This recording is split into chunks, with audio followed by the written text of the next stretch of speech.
Welcome to সানিস Pathsala dear students, আসসালামু আলাইকুম।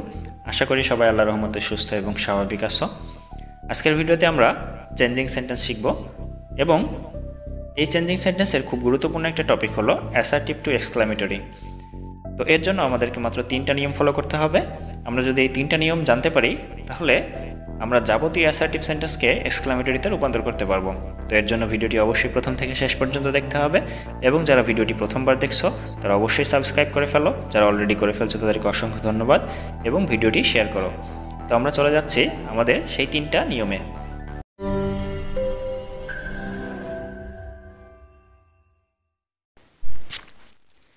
আমাদের 1 নম্বর নিয়মটা একটু দেখি। 1 নম্বর নিয়মে বলতেছে এ বা এন যুক্ত বাক্যের নিয়ম, অর্থাৎ একটা অ্যাসার্টিভ সেন্টেন্সের ভিতরে যদি এ বা এন থাকে সেই বাক্যটাকে আমরা এক্সক্লামেটরি করব কিভাবে, এটা হলো সেটার নিয়ম।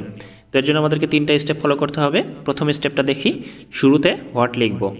দ্বিতীয় স্টেপ, এ বা এন থেকে শুরু করে শেষ পর্যন্ত লিখব, তবে মাঝে ভেরি বা গ্রেট থাকলে বাদ দিব এবং এ বা এন সতর্কতার সাথে লিখব। 3 নম্বর স্টেপ, শুরুর সাবজেক্ট ও ভার্ব লিখে দিব এবং শেষে বিস্ময়সূচক চিহ্ন দিব। এক্সাম্পলটা খেয়াল করি। এক্সাম্পলে বলতেছে he is a very honest person. এখানে আমাদের 1 নম্বর স্টেপটা আমরা ফলো করি। একটু 1 নম্বর স্টেপে বলতেছে শুরুতে হট লিখব। দেখো শুরুতে একেবারেই যখন অ্যান্সার করা হয়েছে তখন শুরুতে একেবারে হট লিখে দেওয়া হয়েছে। এরপরে বলতেছে 2 নম্বর স্টেপটা ছিল এ বা এন থেকে শুরু করে শেষ পর্যন্ত লিখব। আমরা যদি এক্সাম্পলের বাক্যটাই খেয়াল করি তাহলে এ বা এন থেকে শুরু করে শেষ পর্যন্ত, অর্থাৎ এ থেকে শুরু করে পার্সন পর্যন্ত আমরা পড়ি এ ভেরি অনেস্ট পারসন। একটা কথা লেখা ছিল ভেরি বা গ্রেট থাকলে বাদ দিতে হবে। আমরা ভেরি বাদ দিয়ে যদি পড়ি তাহলে হয় এ অনেস্ট পারসন। এখন অনেস্টের আগে কিন্তু এ হয় না, অনেস্টের আগে এন বসে, কারণ অনেস্ট শব্দটার শুরুতে ভাওয়েল চলে আসে উচ্চারণের সময়, এই কারণে ওইটা এন হয়ে যাবে। তো ওখানে আমাদের কি লেখা ছিল যে এ বা এন সতর্কতার সাথে লিখতে হবে, কারণ এটা চেঞ্জ হতে পারে। তো আমরা এ বা এন থেকে যদি শেষ পর্যন্ত লিখি এবং ভেরি বাদ দিয়ে এ বা এন সতর্কতার সাথে লিখি তাহলে হয় অ্যান অনেস্ট পারসন। এটা ছিল 2 নম্বর স্টেপ।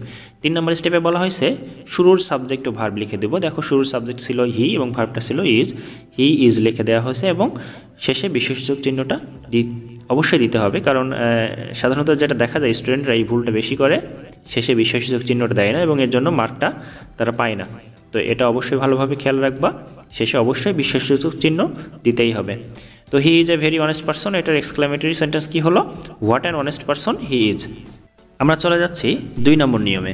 2 নম্বর নিয়মটাতে বলতেছে এ বা এন ছাড়া বাক্যের নিয়ম, অর্থাৎ বাক্যের ভিতরে যদি এ বা এন না থাকে তখন আমরা এই নিয়মটা ফলো করব। এর আগের নিয়মটা কিন্তু ছিল এ বা এন যুক্ত বাক্যের নিয়ম।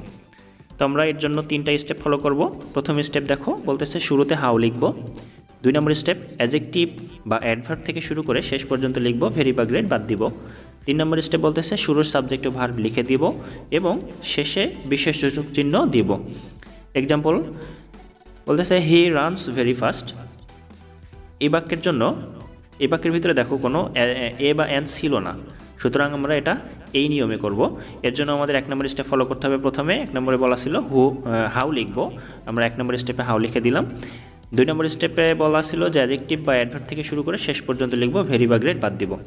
এখানে দেখো আমাদের রানস হলো ভার্ব, ভেরি একটা অ্যাডভার্ব, ফাস্ট একটা অ্যাডভার্ব। তো আমাদেরকে বলা হয়েছিল ফার্স্ট শব্দটা ভেরি শব্দটা বাদ দিতে হবে, সুতরাং এখানে বাকি থাকতেছে শুধুমাত্র ফার্স্ট শব্দটা এবং এটা অ্যাডভার্ব। আমরা এই অ্যাডভার্বটা 2 নম্বর স্টেপে লিখে দিলাম। 3 নম্বর স্টেপে বলা হয়েছে শুরুর সাবজেক্ট ও ভার্ব লিখে দিব এবং শেষে বিশেষসূচক চিহ্ন দেবো। শুরুর সাবজেক্ট ছিল হি, ভার্বটা ছিল রানস, আমরা হি রানস লিখে দিলাম এবং শেষে অবশ্যই বিশেষসূচক চিহ্নটা দিতে হবে। তো হি রানস ভেরি ফাস্ট বাক্যটার এক্সক্লামেটরি সেন্টেন্স হলো হাউ ফাস্ট হি রানস। আমরা চলে যাচ্ছি 3 নম্বর নিয়মে। 3 নম্বর নিয়মে বলতেছে আই উইশ যুক্ত বাক্যের নিয়ম, অর্থাৎ বাক্যের প্রথমে যদি আই উইশ থাকে তাহলে আমরা এই নিয়মটা ফলো করব। তো এর জন্য আমাদের একটাই কাজ করতে হবে, সেটা হলো আই উইশের স্থানে ইফ অথবা উড দ্যাট লিখব এবং সবার শেষে বিশেষসূচক চিহ্ন দিতে হবে, যেটা সব নিয়মের ক্ষেত্রেই ছিল। তো আমরা এক্সাম্পলটা খেয়াল করি। এক্সাম্পল বলতেছে I wish I were a king. এই বাক্যটা একটা অ্যাসার্টিভ সেন্টেন্স এবং এটাকে যদি এক্সক্লামেটরি করতে যাই তাহলে আই উইশটাকে চেঞ্জ করতে হবে, শুধুমাত্র আই উইশটাকে চেঞ্জ করে ইফ লিখে দিতে হবে অথবা উড দ্যাট লিখে দিতে হবে। তো এর জন্য দেখো দুইটা করছি আমি, দুইটা উত্তর। প্রথম উত্তরটা ছিল if I were a king, দেখো লাস্টে বিশেষযোগ চিহ্ন আছে, এবং দ্বিতীয় উত্তরটা ছিল would that I were a king, এখানেও শেষে বিশেষযোগ চিহ্ন আছে। অর্থাৎ I wish I were a king এটার এক্সক্লামেটরি সেন্টেন্স দুই রকম হয়, একটা if I were a king আর একটা would that I were a king. Dear students, আশা করি সবাই বুঝতে পারছো। ইনশাল্লাহ এরপর থেকে আর অ্যাসার্টিভ থেকে এক্সক্লামেটরি করতে বললে তোমরা ভুল করবো না বলে আশা রাখি। তো সবাই ভালো থাকবা, সুস্থ থাকবা, আল্লাহ হাফেজ।